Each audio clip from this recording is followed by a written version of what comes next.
Hayley and Randy gonna have to get their lie straight. Nicole takes an opportunity to whack Anastasia, as she should. And Mona, you trying to find a new disciple or you trying to get a man? What's good, y'all? She gets this Erica Vane. Come see right here on Erica Vane TV with another Beyond the Gates video. And in this one, I'm breaking down season 2, episode number 34. If you're new here, hit that subscribe button, turn on your bell notifications so you don't miss the moment I post new Beyond the Gates content and conversations. And there was quite a lot going on in this episode. So y'all go ahead and settle in. Let me go ahead and get to the low-hanging fruit. Samantha. Miss Girl, I'ma need you to pick a struggle. And I get it. Teenage girls are fickle. Teenage girls got rage and hormones. All of this stuff going on inside of them. It's a very tumultuous time, right? I get that. I understand that. But the way that you lack confidence as it pertains to this cotillion, so much so that you're actually considering trying to back out because Anastasia and her little goofy granddaughter then thrown a little bit of smoke your way. Meanwhile, you was stomping your feet, kicking your heel, digging your heels in, going crazy to your dads about some bald-headed, beady-head boy that you like. Stood your ground then, had all the confidence in the world then, but soon as some little inbred giving, grandmama ain't amount to nothing, little girl come up against you in the cotillion, give you a little bit of smoke, now you want to tuck tail and run. Now all that big boldness is missing in action. You was stealing Tyrell's cell phone. You was talking back. You was running out the damn house. You had so much fighting energy when it came to running after that little goofy boy who was trying to take your virginity and blast you to the whole damn school about it. But then when some little pedestrian ass failure of a failure ass granddaughter come and once your damn God-given crown, family-given crown, you just gonna hand it over? I'm not understanding that, Samantha. I'm not understanding you starting the episode off dazed and confused, looking at Anastasia who's sneering at y'all. She literally wants what you have. It's not even want what you could potentially have. She wants what you're already sitting on. She's trying to invalidate what you're already sitting on, and you just want to hand it over with no fight at all? I don't know, y'all. I get, again, the whole teenage angst of it all. I get the ranging of emotions, but to me, the Samantha that had that same fire about that beady head boy should also have the same fire in this way. So it's not tracking for me when she's in a place of like, oh, I think I just don't want to do it anymore. Cause what? You were so excited about it. You were more excited than anything. When it comes to Jessica talking big cash about the daggone Jack and Jill of it all, the cotillion of it all, the black elite of it all, you was literally pushing back then. But the moment some little goofy granddaughter and her raggedy ass amounts of nothing grandmama come to y'all's face and your great grandmother and your grandmother check them, you still looking at it sideways talking about something, well, I don't know if I want to do it. But then lo and behold, y'all, she really is nervous or wanting to back out because she don't have no damn date. It's always the boy at the core of it. Let me go ahead and remember that, because like I really wanted to wax Samantha at the beginning because I was just like, we are not laying down for Anastasia's behind. And I was about to take a cheap shot at her curls, but her curls do be popping, so I ain't even gonna do that. Her natural be natural, okay? I ain't even gonna do that. When I really think about it, once we get to later on in the episode, it comes out that she don't have a escort, and that's one of the things that's also giving her pause, because Samantha is boy crazy if she ain't nothing. And Vanessa offers up Tyrell as an escort, and of course he's a college man, so Samantha's back on board. She's back locked in, so we have dealt with that. Moving on, we're gonna go ahead and give you the grace. Now you come talking some I want to quit, I don't want to do this, I can't talk back to Anastasia later on, we're gonna have a problem, because you are of a black family with black elite black excellence. You don't get to be mediocre, and you damn sure don't get to cower to people who are below mediocre. That's all I'm gonna say about that. Now also at the start of the episode, when Samantha is voicing these concerns and a little bit dazed, she asks like, what could they possibly be talking about now? And they're only talking about us, but what could they possibly be talking about? We see Nicole have a flashback to her dancing in Uptown, and it's like under the guise of her thinking about people having something to say about her change, her being a little bit more free, her dressing a little bit more sexily, but she's ultimately embracing it because she reminds Samantha that when you are in the position that you are in, when you are, poised and a prize and like carry yourself well and you're succeeding, people are always going to want what you have. They're always going to be looking to you. They're always going to have something to say because they're not you. And that's just that. And I'm like, okay, you're telling it to Samantha. I hope that you're telling it to yourself, because you also are going to have to persevere and not revert back to worrying about what the hell everybody got to say all around Fairmont Crest. That's how you got to this position that you in. That's how you got to this repressed place, Nicole. Worrying about what this person got to say, worrying about this, worrying about being poised, worrying about how things are going to look, and you weren't able to actually fully be yourself. You're leaning into fully being yourself, and you need to stay there. Now, we also get Chelsea and Madison at the top of the episode, and they having a little bit of quality time over there at the Orpheus. And through the conversation, Chelsea is reminded how big of an opportunity the fellowship was for Madison. And over the course of their conversation, she gets to a place where she's just like, I want her to do it, but she doesn't talk to her about it then. By the time they separate and Madison goes to work, she runs into Bill, who was there with Hayley because Hayley had a headache and he ain't taking no chances. Anytime she cough, we run into the damn hospital. Whatever, Bill. But she runs into him and then she explains, like, I need to get her to do this. She can't give it up for me. But the way that she talks about it in reference to like making Dani and Bill the example of like, when mom gave up her career for you, I could only imagine her having regrets or having certain things, especially like looking at how y'all's relationship turned out. And I don't actually want my relationship to be like that. And I said, you know what, Chelsea, damn, you right, girl. You might need to go ahead and make a stand and send her ass over there to Denmark, because saying I don't want to walk in my parents' footsteps after I watched them blow up their damn relationship, or specifically my dad, behind badass decisions and my mom just kind of let it. I don't want to be that. I don't want us to be that. So if it's going to be hard in the beginning, if we're going to be apart, if it's going to be like the ups and downs, it's going to be off of the back of us pursuing the things that we want to pursue, fulfilling our own desires and not sacrificing pieces of us for one another.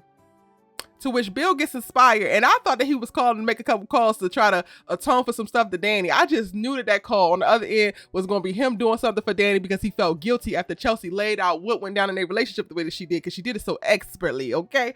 But no, it looks like he called, made a donation to the foundation who is running the fellowship, and created an arm.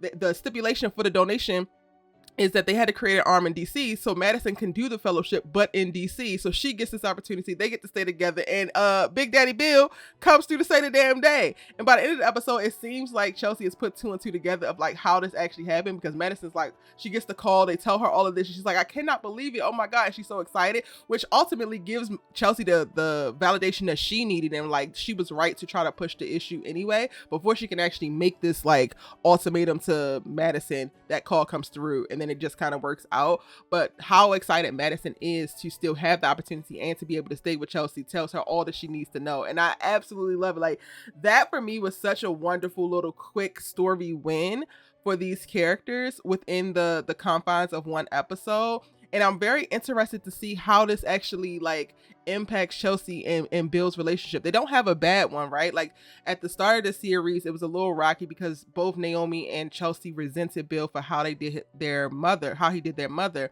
But they have definitely grown, especially after Chelsea was kidnapped. They have gotten closer. She has opened up. Now, Bill has had issues with Chelsea potentially moving to Denmark, but he does still like Madison, so he's not against that relationship, and they had a little bit of rift there. So I'm wondering how Chelsea's going to handle this and have this conversation. Is Bill going to cop to being a benefactor behind the donation tied to this?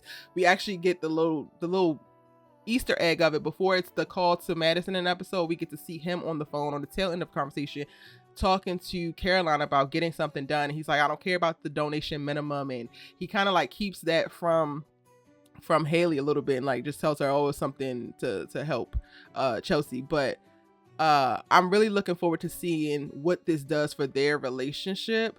I think that it's going to take, like, yes, Randy on one end, certain things are going to come out about Hayley specifically because of her tie to Randy, especially once we get to like talking about later on in the episode when Bill runs into Sammy, right?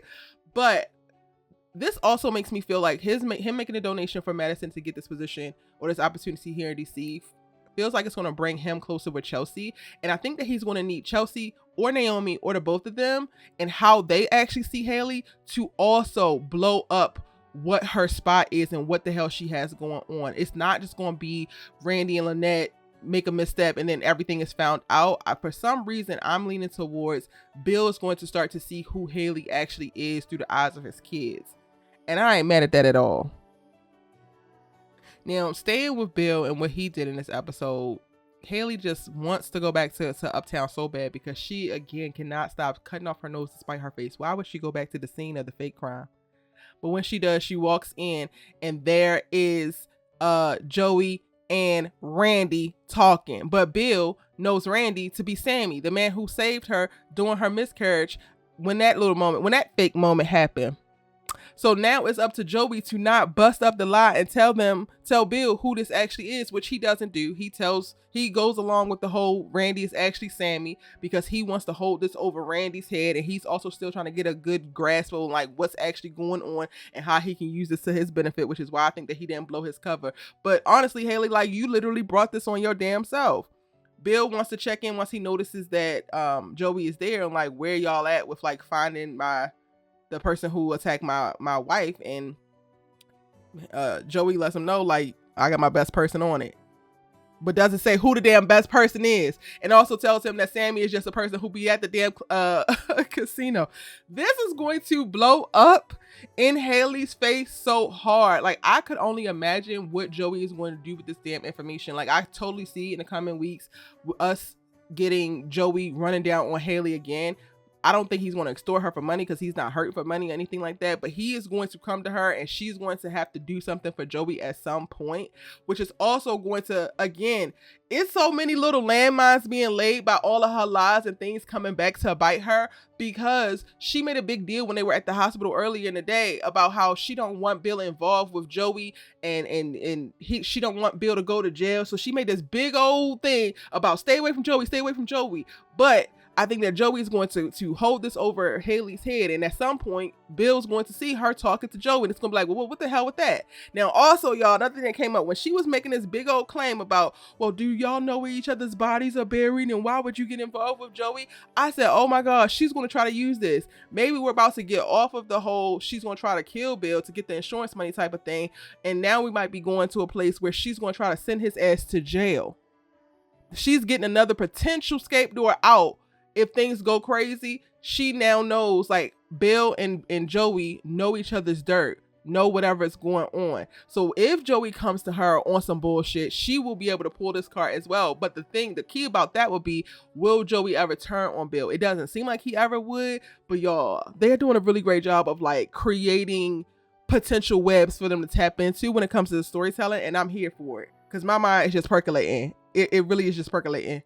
Yeah, before I finish with like Nicole completely, or actually just real quick because I forgot to mention this. Yes, Nicole does confront Anastasia, but it's what she says when she confronts Anastasia that I just want to go ahead and make a point of because I loved it.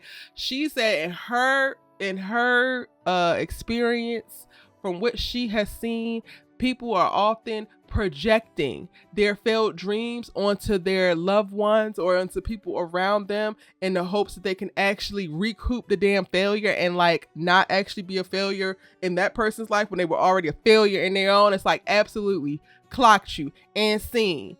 Anastasia, you want to run around Fairmont Crest, telling everybody's damn business, getting in people's faces and trying to check people on a decorum that they do or do not have. Meanwhile, being a town gossip is very ghetto. And not in a ghetto fabulous kind of way.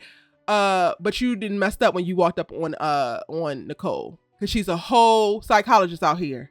She just read you for filth. Got into that mind and said exactly what you were. Laid it all bare and plain. Then you gonna try to call her rude. No, she's not rude. She's honest. Your ass is projecting onto your granddaughter because you were never Diamond or Princess Diamond Cotillion, whatever the hell they call it. You are not the lead matriarch within Fairmont Crest. Hell, I wouldn't be surprised if your family is the family with the least amount of money all up in Fairmont Crest, which is why your ass is always in everybody else's business. You ain't running no foundations. You ain't doing no philanthropic work. You running around here getting escorts from Vanessa's escort service, pushing your granddaughter to try to be great. Meanwhile, you have only taught her to be a hater and a loser, just like your damn self. And it seems like your family hasn't amounted to nothing. So you could get to work to try to actually build up some black excellence of your own instead of trying to tell it about all the other black excellence that you have no parts to and you're not privy to. Bookie butt. That's what I heard while Nicole was reading her for filth the nice way. In my mind, it was all the nasty. And I was like, absolutely, as she should. Somebody need to tell her ass. And at this point, you done ran down on too many Dupree family members. I cannot wait for you to run into the Dani that gets back to slapping and pulling out guns. Even though we might not have that Dani no more. I really need somebody in Fairmont Crest that slaps first and asks questions later. I need us to find a long lost cousin, a cousin second removed, a great, I don't know. Somebody in the Dupree family needs to be the one that throws hands. That's what they need very badly. Like, they have all of the poise in the world and the decorum, and they want to handle this and rally the troops and this and that and the third. But we all got that cousin that will beat the hell out of somebody, and the Duprees need it bad. Because at this point, yes, certain things you need to talk. And they say that violence is not the answer, but my response to that is violence is not the answer until it is. And Anastasia has talked to way too many Duprees, talked big cash to way too many Duprees at this point. And now I think she needs to be slapped. Truthfully. Moving on, we ain't spending too much time on, well, actually, I can't move on from Anastasia because she also runs down on Mona. Mona, girl, I know that you saved and sanctified. Mona ain't gonna slap her because she saved and sanctified. But she also tries to get Nicole's business by talking to Mona, thinking Mona is dumb, and she's just like, oh, a random servant that's going to just come and tell you all her damn business. Anastasia, go get yourself some damn business, or a man, or both. Cause girl, what? And I'm proud of you, Mona, in this moment, but you need to keep the same energy when you talking to Jan's ass, because Jan is just like Anastasia. If you ask me, she might not be as snarky, she might not be as disrespectful or negative, but she is not a part of the Dupree family, and you gossiping to her a couple weeks ago would have been exactly what you were doing to Anastasia. And if you feel like that's wrong for you to do it with Anastasia, then your ass should not be doing it with your so-called friend Jan. I don't give a damn what you're talking about. So yes, I give her points for not actually telling Anastasia anything, but I'm still looking at you side eye for what you told Jan. Yeah. And then also, Mona, girl, what the hell? Honestly, I'm looking at what they doing to the Mona character, and I can't figure out for the life of me what it is. Are you trying to save this man because you want to save his soul and you know that he's associated with Joey? Or do you have eyes for him, Buki? But because maybe it's giving both, y'all. It seems like to me Mona wants Randy's ass, and I still don't know if he's married or not. I got to go back and watch the episode when he talked about running, because I know he has a kid, but I think that he said his girl, but that could just be a girlfriend. And I feel like he's married, but maybe he's not married. They got Mona making googly eyes at this man, and not with the what do you see in him, because Randy is fine. I'm not gonna say that he's not fine, but Randy is rude as hell. Like, he's like, I'm gonna just go ahead and go immediately. Like, damn, she can't even say something nice to you. You gonna just turn around like that? But then he tried to flip it and say, oh, well, I don't want your church folks looking at you crazy because you associating with somebody who associates with Joey. And it's like, way to clean it up, sir. But you could have handled that a little bit better. And then they have a little bit of back and forth. She forces him to stay, gets him to come to church. He initially says, no, I ain't coming. But then he says, oh, I might come for part of the service. And I'm like, what is going on with them? I don't want it to stop. I want to see where this goes. But it kind of makes me feel uncomfortable watching them. I'm not even going to hold you. I'm just looking at it like, what the hell is this? So yeah, that's all my takes on the whole Mona and Randy of it all. I don't know. Can Mona get into his spirit and flip him from Hayley completely, get him away from Joey? Like, Randy, I'm still not convinced there is nothing else that you could find to do around Fairmont Crest to make some damn money for yourself. You mean to tell me that Joey is the only gainable employment that you could actually do? You could take your ass to Uptown and bartend if you ask me, because I'm not actually buying it, sir. It gives me that you don't actually need to be with Joey. You just want to be there. And that's stupid to me. But that's just to me. Now, aside from that, Vernon and Anita going back and forth over at the manor, and I love it. Vernon done put his goddamn foot down when it comes to Anita. You want to drink this coconut water because you're dehydrated, you pass it out left and right, and she's pushing back, and she's like, well, I liked you better yesterday when you had let me have my autonomy. And I love it because this is a great conversation around caretaking and being a great caretaker, supportive caretaker, filling in the gaps that naturally come up when someone is suffering and battling a disease, but then also still trying to maintain their autonomy and support them having their autonomy. Vernon has tried to play the back. Like, you have thrown tantrums, you have put him out, and you're like, I need space, but you're also still making decisions that are not necessarily great for your health. So in this moment, he's like, great, you could like the man that I was yesterday, and I'll be him once you drink what I just asked your ass to drink. And I said, yes, Vernon, press her, because girl, if nobody else is going to take great care of you, Vernon Dupree is going to take great care of you. And sometimes we're not a great caretaker of ourselves, as you can see. Now, that little back and forth is quickly squashed when they start to get phone calls. Nicole calls Vernon, and then a person from their neighborhood calls Anita, and there's the Anastasia rumor going around about how Anita is drunk and fumbling about and made a scene down there at the damn country club. So Anastasia's lying when it comes to that. And this brings them to the conversation of, we need to tell people that I have cancer so that people are not running around here ruining my name and ruining my reputation, saying that I'm a drunk hoe or I'm on drugs or whatever when I'm having adverse reactions to my chemotherapy. And you know what? It seems like the perfect solution to me. I can't wait for them to announce it, and I can't wait to see the egg on Anastasia's face when she finds out that she was running around here spreading lies about a woman with cancer, fighting the big fight. And again, find yourself some business. Those are all my thoughts. Let me know yours in the comment section down below. It's your good sis you love to talk TV with. Thank you so much for watching, and I'll see you in the next one.